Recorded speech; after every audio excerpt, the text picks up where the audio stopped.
वो बीजेपी का उत्तराखंड में खतरनाक प्लान है क्या, जिसका जिक्र आज हो रहा है, जहां पर दो महत्वपूर्ण खबरें सामने निकल कर आ। सब जानते हैं कि उत्तराखंड में गालीबाज मंत्री यानी कि प्रेमचंद अग्रवाल को लेकर बीजेपी चौतरफा गिर चुकी। जनता सड़कों पर है और जनता के आक्रोश को देखते हुए बीजेपी बैकफुट पर है।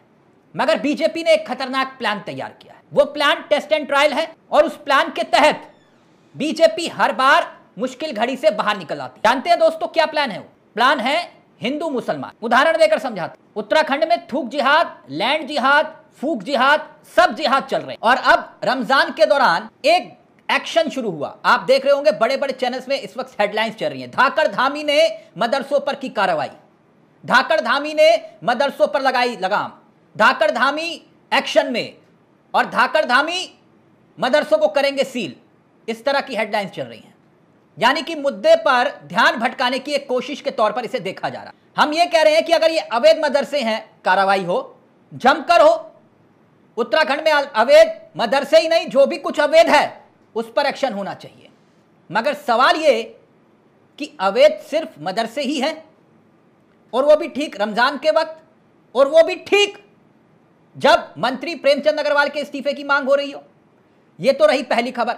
दूसरी बड़ी खबर ये कि उत्तराखंड में तीसरे विकल्प का जिक्र किया जा रहा है। तीसरा विकल्प आप तस्वीर में देख रहे होंगे, तैयार करने का जिक्र किया जाए, जिसमें मोहित, बॉबी पवार और त्रिभुवन है। उत्तराखंड स्वाभिमान मोर्चा, इसका ऐलान किया गया है। तो उत्तराखंड की सियासत से ये दो बड़ी खबरों पर चर्चा करने के लिए शांति प्रसाद भट्ट जी आपको दिखाई दे रहे हैं। शांति प्रसाद भट्ट जी उत्तराखंड क्रांति दल के चेहरे हैं। एकाएक मदरसे यानी कि हिंदू मुसलमान, अब होली और रमजान पर पूरे देश में चल क्या रहा है ये सब जान रहे हैं, और अब उत्तराखंड में ये खतरनाक प्लान, क्या संकेत और संदेश दिखाई दे रहे हैं आपको इसके पीछे? देखिए चावला जी, इस बात को समझने की जरूरत है कि भारतीय जनता पार्टी जब जब घिरी है जी, तब तब वो हिंदू मुस्लिम के एजेंडे पे आई है। उत्तराखंड के अंदर इस समय तीन बड़े मुद्दे बड़े प्रमुखता से जनता के बीच में हैं। पहला कि उत्तराखंड के जो प्रदेश अध्यक्ष है महेंद्र भट्ट, उनके द्वारा उत्तराखंड के राज्य आंदोलनकारियों को छुटभैया कहकर जो अपमानित किया गया, उससे पूरे उत्तराखंड में उनके खिलाफ प्रदर्शन हो रहे हैं। नहीं छुटपैया दूसरा उदाहरण है शांति जी, अपने सड़क छाप भी हैं जी, सड़क छाप भी है, सिर्फ छुटपैया नेता नहीं है वो सड़क छाप भी है। हाँ, उनके मुताबिक जी जी जी जी। दूसरा उदाहरण है कि विधानसभा की मर्यादा को तार तार करते हुए विधानसभा पीठ की सर्वोच्च विधानसभा अध्यक्ष एक विधायक को सदन से केवल इसलिए बाहर करने की बात कहती है कि वो उत्तराखंड को अपमानित करने पर उनसे ये चाहता था कि आप प्रेमचंद अग्रवाल को बर्खास्त करें, रोक लगाएं, मगर उस पर कार्रवाई ना कर उनको ये कहना कि आप सदन से बाहर जाइए। ये अपमान उत्तराखंड की जनता ने स्वीकार नहीं किया। उनके खिलाफ भी प्रदर्शन जबरदस्त हो रहा है। हाँ। उनको काले झंडे दिखाए जा रहे हैं। तीसरा उदाहरण है प्रेमचंद अग्रवाल, जो सरेआम पर्वतीय मूल के लोगों को सड़कों पे पीटता है और लोकतंत्र के मंदिर विधानसभा में गाली देता है। इससे भारतीय जनता पार्टी की छवि बहुत खराब हो रखी है। पूरे उत्तराखंड में इन तीनों का इस्तीफे की मांग चल रही है। होली का समय है। हाँ। और मुस्लिम समाज का रमजान का बहुत पावन समय है। ऐसे में भारतीय जनता पार्टी अपने पुराने एजेंडे में आकर हिंदू मुस्लिम के तहत मदरसों पे कार्रवाई करने की बात कर रही है, धाकड़ धामी कहकर। मैं पूछना चाहता हूं, अगर ये गलत मदरसे बने तो तब आप क्या कर रहे थे? दूसरी बात, और जितने लालाओं ने जो नगर निगम की जमीनों पे कब्जा किया, उस पर कार्रवाई कब करोगे? ये नफरती चिंटू जब जब फंसते हैं तब ये हिंदू मुस्लिम करके जनता का ध्यान भटकाते हैं। प्रेमचंद अग्रवाल की तस्वीरें देख रहे हैं, वो होली मिलन कार्यक्रम में बिल्कुल जमकर ऐसे बिल्कुल टेंशन फ्री होता है ना कि भाई हो गया जो होना था, बात खत्म। पूरे उत्तराखंड में इससे पहले प्रेमचंद अग्रवाल को तो बच्चा बच्चा नहीं जानता था, लेकिन अब तो जानते हैं। गालीबाज मंत्री हैं जिन्होंने सड़क पर लोगों को पीटा भी है, तो वो एक अलग मसला है। लेकिन शांति जी, अब ये कह रहे हैं कि भाई हम तो अवैध मदरसों पर एक्शन कर रहे हैं, ये तो अवैध मदरसे हैं, तो इस पर जो है विपक्ष के पेट में क्यों दर्द हो रहा है? और इससे पहले अवैध नहीं थे, रमजान में याद आया कि अवैध है।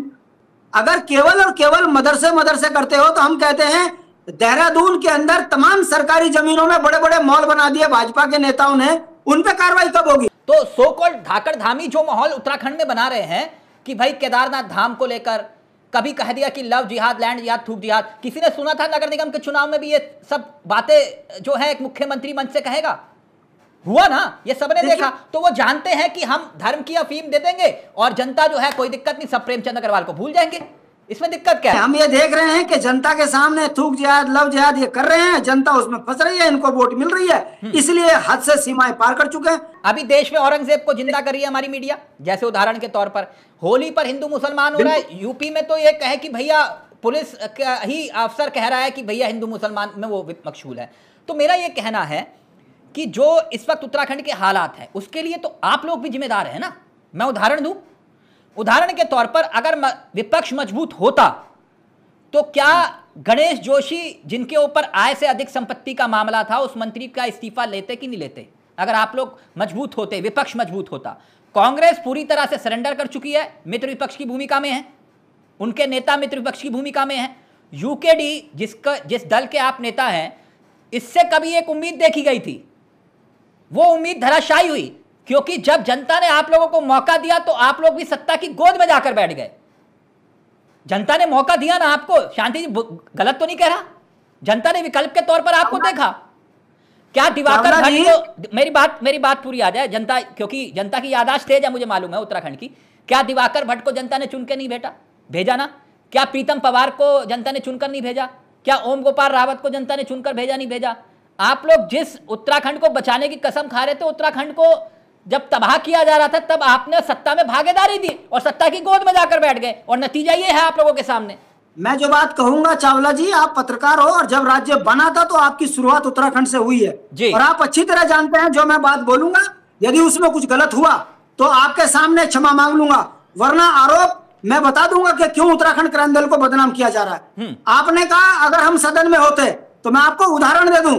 एक नौजवान लड़का कांग्रेस का चुनाव जीत के गया खटीमा से, भुवन कापड़ी, जैसे ही उसने सदन में भ्रष्टाचार पर बोला, गोविंद सिंह कुंजवाल से लेकर हरीश रावत तक की कुर्सी हिल गई। कहने का मतलब फंस गए सब कांग्रेस की। आज भुवन कापड़ी कहां है? उसको सदन में बोलने नहीं दिया जाता। दूसरा उदाहरण, बद्रीनाथ से नौजवान लड़का लखपत बटोला जीत के गया, जैसे ही उसने सदन पर उत्तराखंड के सम्मान की बात करी, कांग्रेस के नेता प्रतिपक्ष से लेकर तमाम 69 विधायक चुप रहे। किसी की औकात और हिम्मत नहीं हुई बोलने की कि लखपत बटोला सही कर रहा। यह बात उत्तराखंड क्रांति दल ने सड़कों पर जब कही, तब भाजपा के नेता चिल्लाने, कांग्रेस के नेता चिल्लाने लगे कि गलत हुआ, गलत हुआ है। हम, कोई कह रहा है मैं परवर समिति में नहीं जाऊंगा, कोई कह रहा है मैं फलाने सदन में नहीं जाऊंगा। कहने का मतलब है कि चावला जी, उत्तराखंड क्रांति दल बाहर रहकर भी जनता का ध्यान आकर्षित करने में सफल रहा। मेरा ये दूसरा पहलू ये था शांति जी, मैंने इसलिए ये विषय उठाया क्योंकि अब ये जिक्र किया जा रहा है कि जिन्होंने विरोध किया, जिन्होंने एक विरोध का नया तरीका अपनाया कि महेंद्र भट्ट के पुतले को फूंक दिया बम लगा के, अब वो कह रहे हैं कि भाई हम एक नया विकल्प देंगे, एक नया विकल्प तैयार कर रहे हैं। मैं बात मोहित डिमरी की कर रहा हूं, बॉबी पवार की कर रहा हूं, त्रिभुवन की कर रहा हूं। वो कह रहे हैं कि उत्तराखंड स्वाभिमान मोर्चा, जो कि तीसरा विकल्प है। आप कैसे देखते हैं? हमारी पाठशाला से निकले हुए बच्चे हैं, भटक गए। इनको यह समझ नहीं आ रहा कि जिस पार्टी ने इस राज्य को बनाया, 42 से शहादत दी और 42 से ज्यादा शहादतें दे दी, और आज भी हम संघर्ष कर रहे हैं।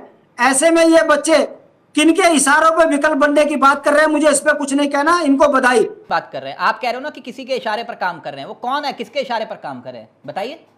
आप पत्रकार हैं, आपको अच्छी तरीके से पता है कि किसको कमजोर कर रहे हैं। आप जो बॉबी पवार के हाथ में पीला झंडा है उसकी ओर संकेत कर रहे हैं क्या? तो क्या आप जानते नहीं हो पीला झंडा उमेश कुमार का है और उमेश कुमार के फंड से चल रहा है। मैं पूछना चाहता हूं, निर्दलीय तो सफेद झंडा लेके चलते थे, ये पीला झंडा किसका आया और कौन है इसको पोषित करने वाला? मैं शांति प्रसाद भट्ट, मेरी उम्र 57-58 साल हो गई। हमारे पास तो अपने ही पैसे खर्च करने के लिए होते, उससे खर्च हो रहे। आखिर इन बच्चों को ये दुस्साहस आया कहां से?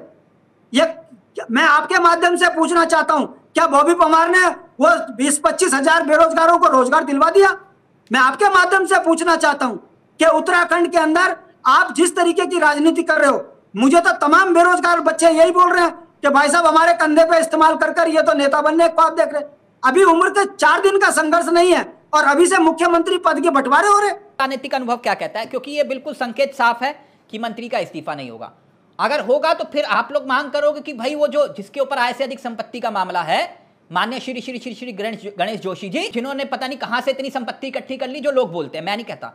दूसरी तरफ वो विपक्ष, और विपक्ष के ऐसे नेता हैं जो संवैधानिक पद पर नहीं है विपक्ष में रहते हुए, यानी कि नेता प्रतिपक्ष नहीं है, लेकिन उनको सरकारी आवास मिला हुआ है, सरकारी आवास मिला हुआ है। प्रीतम चौहान की, हाँ, चक्रोता वाले, जी चक्रोता वाले, अगर है उनके पास तो सरकारी आवास, तो मतलब आप सरकार का विरोध कर रहे हैं, तथाकथित विरोध, मैं तो ये कहता हूं विपक्ष के तौर पर, और आप सरकारी आवास में हैं जो आपके पास पता नहीं कौन सा अधिकार है, मुझे नहीं मालूम, हो सकता है कि हो कोई अधिकार। तो ऐसा कमजोर विपक्ष और दूसरी तरफ वो ताकत सत्ता की, जहां पर अहंकार में डूबे हुए मंत्री, क्या कर लोगे शांति प्रसाद जी? आप लोग तो सड़क छाप हो महेंद्र भट्ट जी के मुताबिक। बिल्कुल सही आपने कहा। अब नेता प्रतिपक्ष यशपाल आर्य जी यदि गणेश जोशी पर आय से अधिक संपत्ति पर सदन में बोलेंगे तो उनके घर के बर्तन बिक जाएंगे, इसीलिए चुप है। पर्दे के पीछे और पर्दे के आगे की जो खबरें होती हैं हम कोशिश करते हैं आप तक पहुंचाएं। तो हमारी ये मुहिम अगर आपको अच्छी लगे तो आप हमारा जरूर साथ दीजिएगा, समर्थन दीजिएगा। मैं ये नहीं कह रहा कि हमारे वीडियो को लाइक करिए, शेयर करिए, वो तभी करिएगा जब आपको अच्छा लगे कि हाँ हमारी मुहिम ईमानदार पत्रकारिता की है, तभी करिएगा। जय भारत, जय उत्तराखंड। बहुत बहुत शुक्रिया शांति जी।